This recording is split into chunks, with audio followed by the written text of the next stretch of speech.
Well, good morning. We're out here another day on the farm. I just uploaded the video bringing the sheep home, and the pastures didn't look very nice. That was probably about a month ago, and since then the pastures have come in quite nice.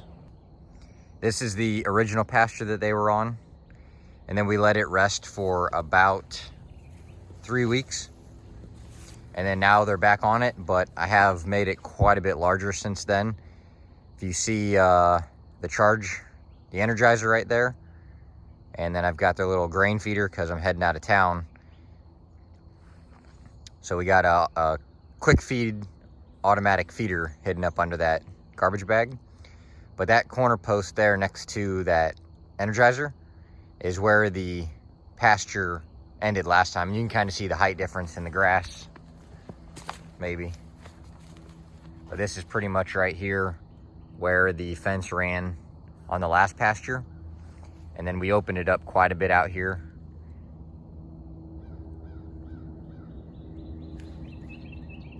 And we've since then done perimeter fencing on 3 of our borders of the property. So this electric fence now runs through those woods to the perimeter with a decent clearing, about 4 feet on each side of the fence until you get to the perimeter. And then you got about 3 feet on the inside of the fence to walk around these woods. And then from the charge controller this way, you got the John Deere Gator and the chicken feeder and the chicken tractor. And then you can just barely see those pigtail poles going across. And then they pretty much go, and then they head south about 50 feet. You can see about right there. They go south about 50 feet, and then they head back east to the perimeter fence. So this pasture has gotten quite a bit larger since the first time they were on it. And then all over here is a ton of thick broadleaf stuff for them to eat, but they're pretty happy. If you look just behind the gator over there, you can see that's the old shade structure for the sheep. It lasted about 3 weeks, and then we had some 80-mile-per-hour gusts come through, pick it up, and then take it to the next pasture over and bend the legs. So I might fix it, but with the addition of the space and the pasture for the sheep in the woods, I mean, they don't really lay under that much anyway. They just seem to accumulate the flies, whereas, you know, the shade under the tree, they can move around between trees and avoid some more of the flies.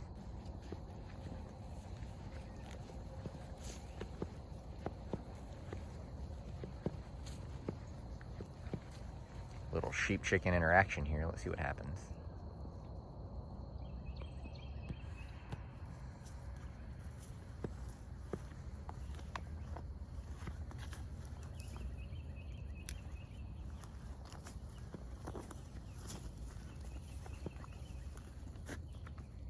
Yeah, nothing exciting. Sometimes the chickens chase the sheep off. A little bit of farm turf wars going on. It's kind of funny. This here is the pasture they just came off of, and they were on this a little longer than I would want them to be. I think they were on it for a little over a week, but they really couldn't even keep up with the growth.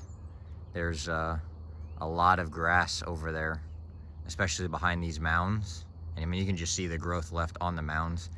The other paddocks, they stripped those mounds down to just bare roots again. Where you can see on these, there's plenty of stuff left to eat. The grass over on the far side of the pasture, that's probably like 8 inches tall still. I think pasture-wise, we're gonna be in a good position with the 6 sheep that we have. Definitely able to probably put some more sheep out here pretty soon.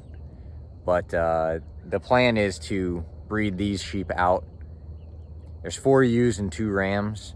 So we're just gonna let them breed out. And I think from here, we're just going to breed our own sheep to keep on the farm and then sell some of them off. And then we'll just bring in new bloodlines every so often to keep them fresher. The chickens are doing really well. They've gotten huge since they've been out here.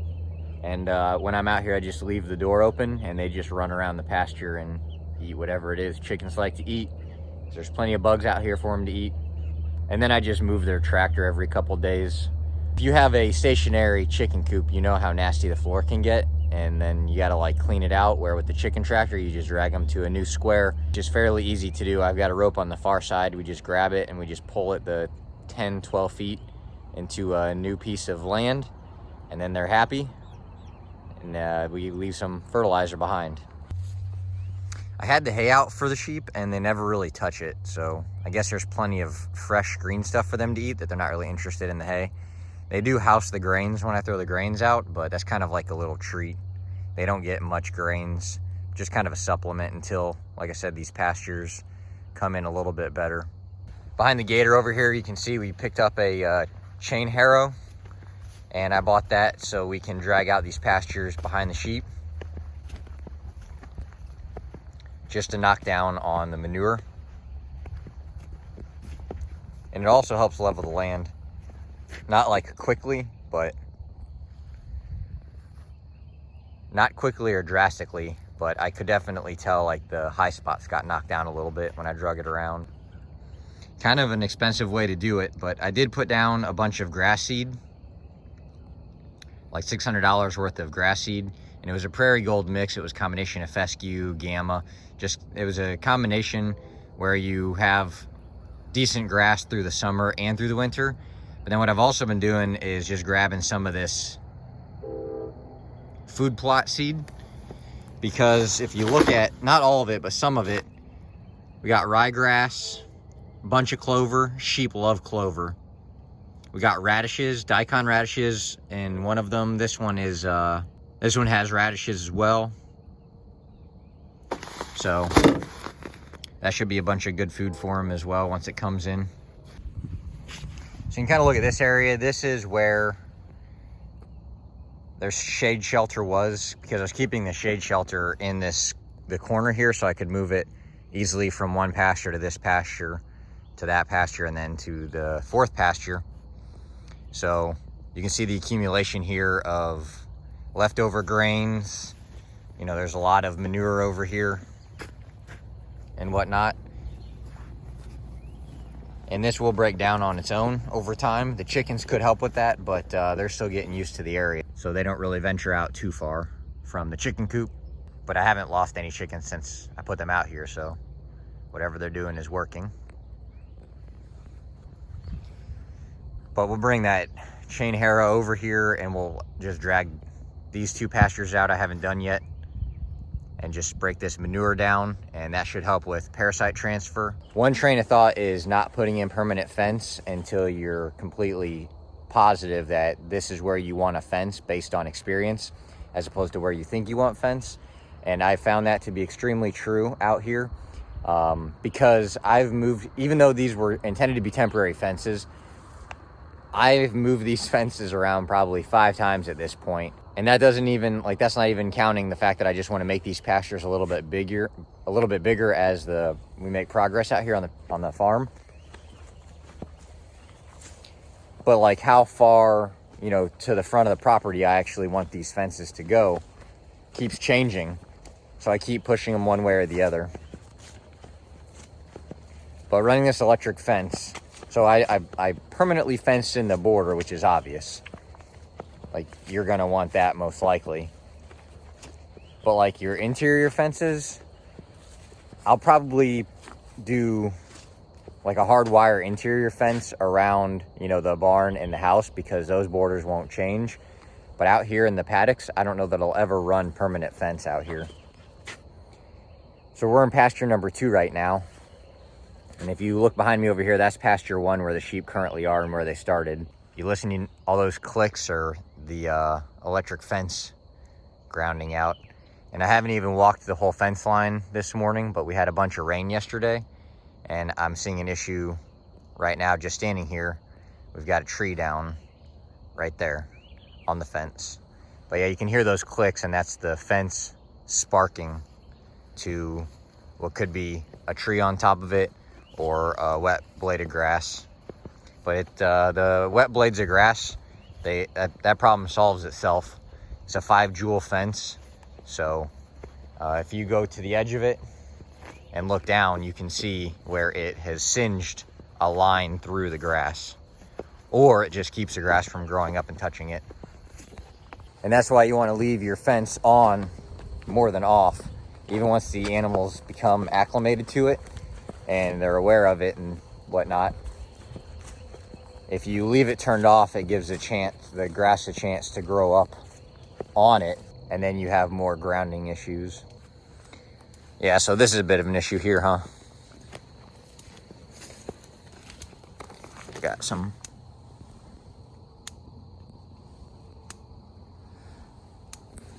This is the kind of trees that we've been dealing with out here, which is why I didn't mind clearing all of this.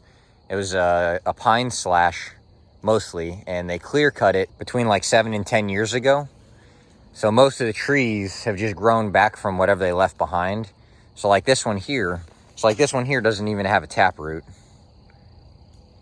So the only thing anchoring it to the ground, and this is some really like sandy loam soil, which is not very supportive, you know, are these little bit of roots. So we got the tree off, but now we got some stretching the rope from the tree being on it. So we're gonna have to go turn the fence off for a little bit, and I'll just take that opportunity to walk the whole fence and make sure there are no more trees on top of it, and then we'll tighten all this stuff up. Apparently the sheep has moved in and is now identifying as a chicken, chewing on something in there. Hopefully not chicken wings. So as I mentioned earlier, I'm going out of town for a couple days. So I want to make sure that the chickens have plenty of water. Now they have a 5-gallon bucket water with these watering cups. So what I'm gonna do is run a hose out there, and right now everything out here runs off of DC power, but I'm gonna run a hose out there, which you can see right here. It'll come up to the IBC tote with the sandyish water, which we're working on that in a different video, getting that water cleared up. And then we will be pumping out of this 12-volt pump, which I love. It's a C-Flow.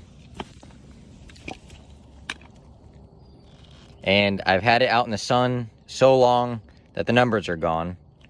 But I'll drop a link to it in the description, because I have before, because I've used this pump for so many different things. Washing hands, taking showers, filling up watering buckets, you know, just everything. And I just keep a pair of some really cheap jumper cable alligator clips on it, or clamps. And then I can just throw a 12-volt battery with it. But it's going to come out of the top of this IBC tote through that pump. That's the draw straw right there. It's just PVC. And that draw straw is the length for like a blue plastic barrel, because that's what this thing normally lives in. And back when I was starting out here, that's what I had for water. It was before the IBC totes. It'll go through this hose out to the chicken tractor. And then this is a little giant game fowl watering font, I think is what they call it, or like, you know, a watering fountain. And then I just extended it with a 12-inch piece of galvanized pipe, and then I put, because it's a 1/2-inch female pipe thread, so you'd have to buy an adapter to get it to the 3/4-inch hose thread anyway. So I just put an extension on here that will both help weight it and help it hang straight down, kind of like a plumb bob, as opposed to just the weight of the water in the cup, depending on what the hose wants to do.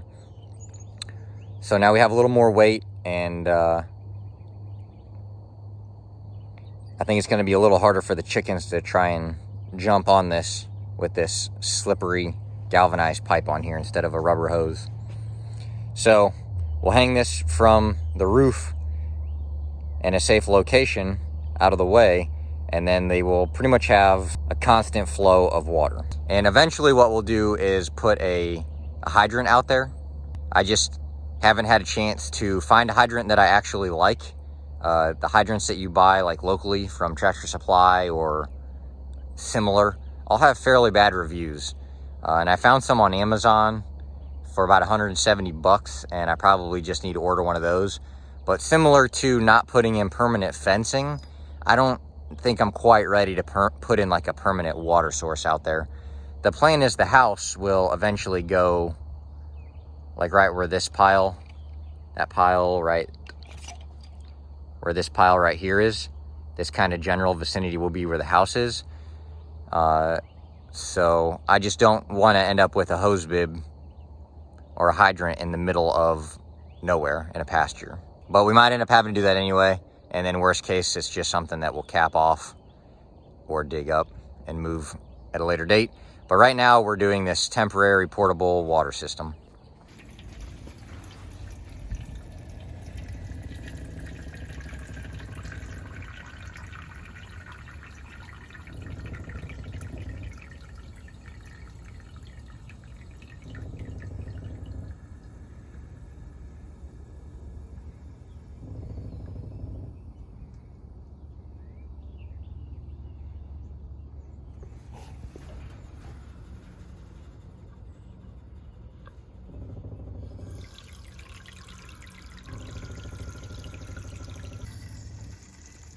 Too much, too much.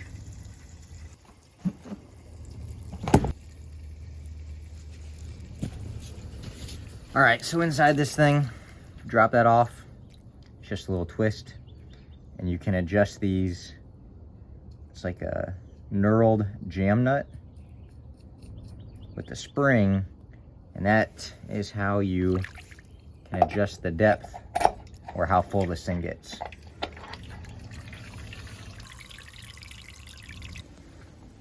All right, we're there. I think that's a good height. It can swing around a little bit without spilling and constantly filling itself. But that should give them access to plenty of water. And then before we leave for the trip, we'll top this off, and we might as well top this water here off. You can see those watering cups I was referring to. Worst case, now I have a primary, a backup or a secondary, and then I got a tertiary waterer. So they have plenty of water. And then there's their feeder, which is the other bucket there. We're also going to put in a new perch for them today.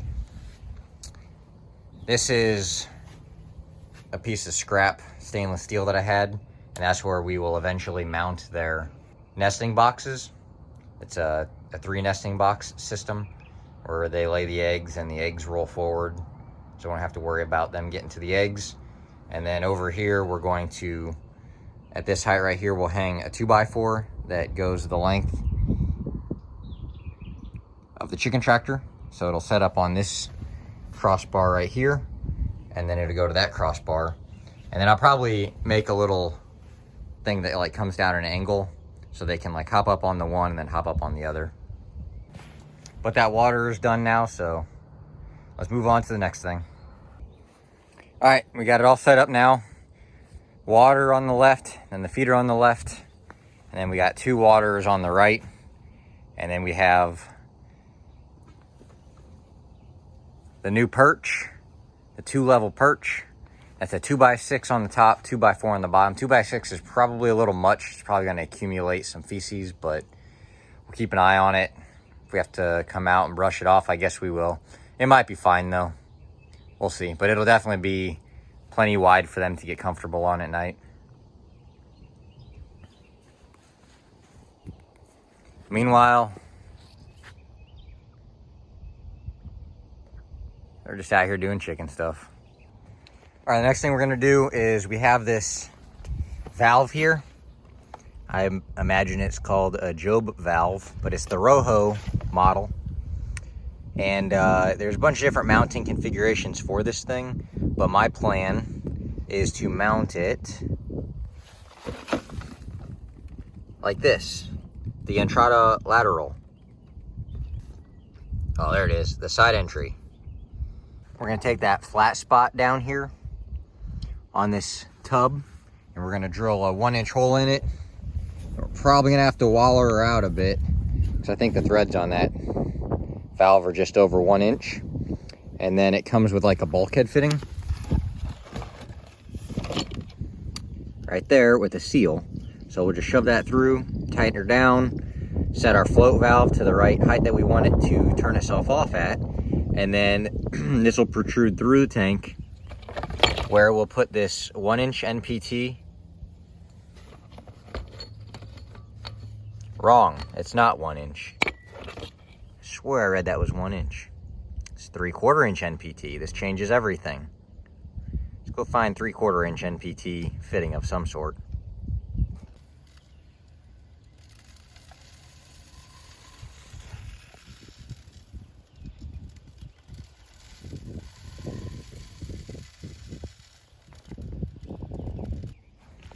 All right, so we got the built-in bulkhead fitting, and then we got a 3/4 inch NPT female that goes into a male, or I'm sorry, a female NPT that goes into a male NPT.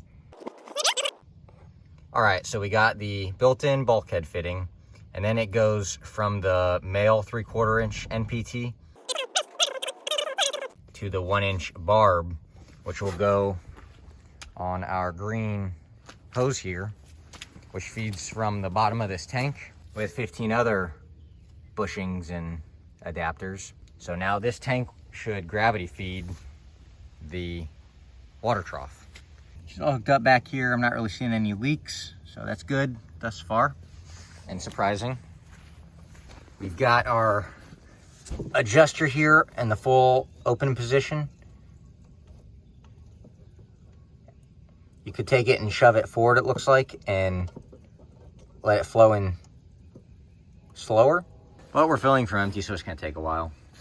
So we're gonna let this fill up with water, and we're gonna come back and check that float height.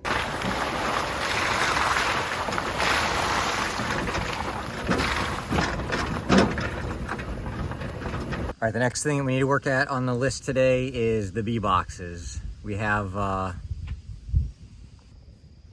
2 beehives out here.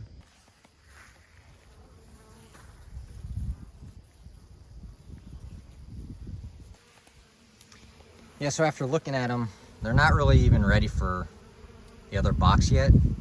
We still have, that's an empty frame, that's an empty frame. They've just started building on this one.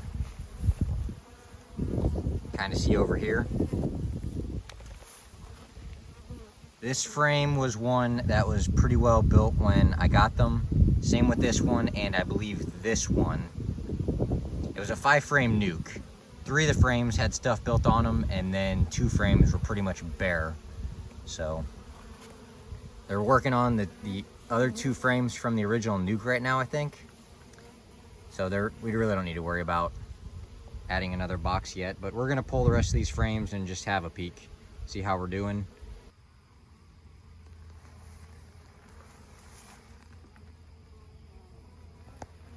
All right, well, the truck's running with some AC. That wraps up a day, well, a half day full of farm chores, but today, that's a full day. So we're heading to the beach for a couple days to Outer Banks in North Carolina. Sheep are happy. Chickens are happy. No leaks over here. And we got our, looks like we got our float set about right. And we've got probably 120-ish, 150 gallons of water sitting over here. So we're ready to head on out for the day. Thanks for watching. Have a good one.